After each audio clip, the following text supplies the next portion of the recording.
The most significant thing is the random process variations, because everything shrinks down, but the random process variations actually don't shrink, they don't scale. They become even more and more of a problem, when you go down to 45 nanometer or 22 now. So what people do in industry is that they over-design the chip so that it works in what we call worst-case corners. And then the entire design, statistically, of course, you have some chips in the worst-case scenario, but then the design is done for those, even though that you may not have many of those chips basically in the corners. So there's a culture of over-design, more power consumption, more current. So, and this is an example here for a nanometer variation. When you go from what we call typical to fast, and slow corners. I don't know if the students here know what these are, but these are measures of how bad the design or the performance can be, statistically. Going from the green to the blue to the red, if you change the temperature or change where you are in the wafer, you might be getting extremely different performance variations, right? And these are the 65, So our approach to this is that we try to use digital technology to solve problems in RF and analog. Because digital is mature, is robust, is well proven, that most cases when you have a digital chip, you do the simulation and do post-layout simulation, and the chip comes back, it works almost exactly the same like the layout simulation, which is so what we do here is that we try to use digital compensation, building self-test mechanisms for the radio chip, and use this technology to fix the radio in the first time. So I'm going to go over that very quickly. These are some of the chips that we did. Like I said before, the problem with nanometer radio design is that you have these significant variations. And I'm going to skip that here and just go directly. So how do you do that? How do you actually test the thing automatically and then correct the design? So this is the device under test, as you see here. So you sense the input and you sense the output. And of course, when you do the sensing, these are RF signals, let's say high frequency signals, right? So what you want to do, this sensor design is very tricky, because you don't want to deal with RF signals. So you try to take a signature of this RF signal, maybe the RF, RMS, or a peak value, or a DC value, something low frequency, something very friendly to digital, right? Then you take this thing and convert it to digital, okay? Then here you have some smart algorithms that basically compares the performance that you have with the way the performance should be. There's some lookup tables. So you want to make the distance between the target performance and your current performance small. You want to basically close down on any variations or any. And then out of this thing comes a signal that gets converted to analog, and then it adjusts the performance of your device. Okay? So this is the essence of what built-in self-test and digital calibration is all about. And if you have, this is just for one block, but if you have several blocks, which radio is, then you can actually share the resources of this calibration, because you don't want to have a tremendous overhead stuff. So this is for one block here. So if you have several blocks, then you can share these resources, A to D's, A to A's, and you can set up a strategy for the calibration so that you don't have to calibrate everything.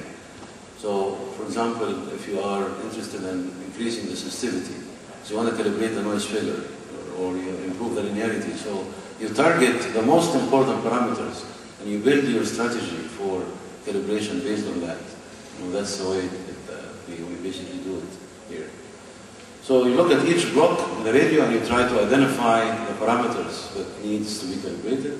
And I just want to show you very quickly, and then one of the, as I pointed out to you, that sensor element is very critical. So you have to take what we call friendly. You take a reading that's, you transform the RF to a digital friendly readings to complete the calibration loop. So you extract, from the RF, you extract the features that you can easily monitor digitally. So without getting into the design of that sensor, because that's a very tricky thing, and in fact we are filing a patent on it, so I cannot talk about it so much, but then we have a very highly sensitive sensor that provides you with a 10 volt per volt sensitivity. So if any small change can be detected by this sensor. It's also very wide range, like frequency-wise. It has a very wide dynamic range, and you can control it digitally. So you can go from one curve to the next using just a simple digital word, 0, 0, 0, 1, 1, 0, 1, 1. So you can basically change, and you can sense this thing. And then we looked at the four different modes and 4 different frequencies here, at 1 gig and 3.5 gig, 5 gig, and 7 gig. And this is a percentage departure from the ideal performance. These are all post-layout simulation results here. So how do you implement that, for example, in an LNA, which we call noise amplifier, which is the first amplifier in the receiver? So you basically put that LNA here, and then you have, in the test mode, when you put the receiver in the test mode, then you bypass the antenna, and you take the signal from the transmitter, give it to the LNA, you sense the output, and then you convert, as I pointed out, this sensor here basically converts the signal to digital, and then you get it back, and then you correct any problem in the LNA. Right? So we were able, I don't want to get into the details of that very much, but using these capacitors here, we were able to independently control the input match, make it very close to 50 ohm, and also control the gain of the LNA.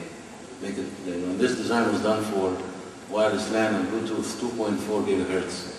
So just to show you very quickly some of the results here, this is when we made a small change in the load. This is the one uncalibrated. You can see that this is the calibrated one. This is the ideal here. So the calibrated one was so close to the ideal, and the one that was not calibrated was shifting to the left when you have a change in the load of the LNA. And when you change the supply voltage, the change was to the right. And you can see here that this is your shifted performance, and this is your correct performance here, the calibrated one, the one when you do the calibration, basically.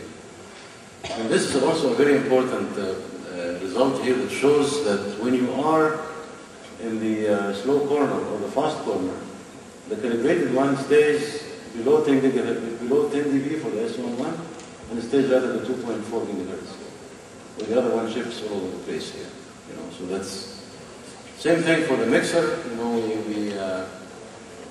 You can also do the mixer by doing the test mode. You can take the signal from here, give it to the mixer, and then take it and use the existing resources in the receiver to process the signal. You have the smartness here, and the calibration comes back here to fix the mixer.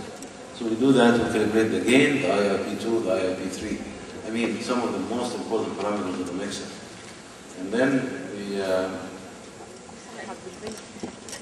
just want to show you quickly some of the results because there's no time. There's some details here about calibrating what we call FDD or T time division duplex or FDD.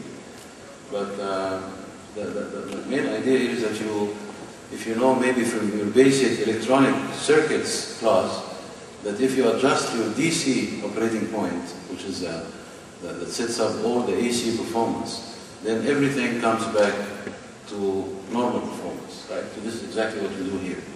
So we have the biasing points for, we basically calibrate the gain by calibrating the resistors here. We calibrate the linearity by calibrating these DC biasing point using these built-in DAC, D2A converter that basically based on an algorithm that sits, as I pointed out earlier, you have a digital word that fixes your biasing point in a mix.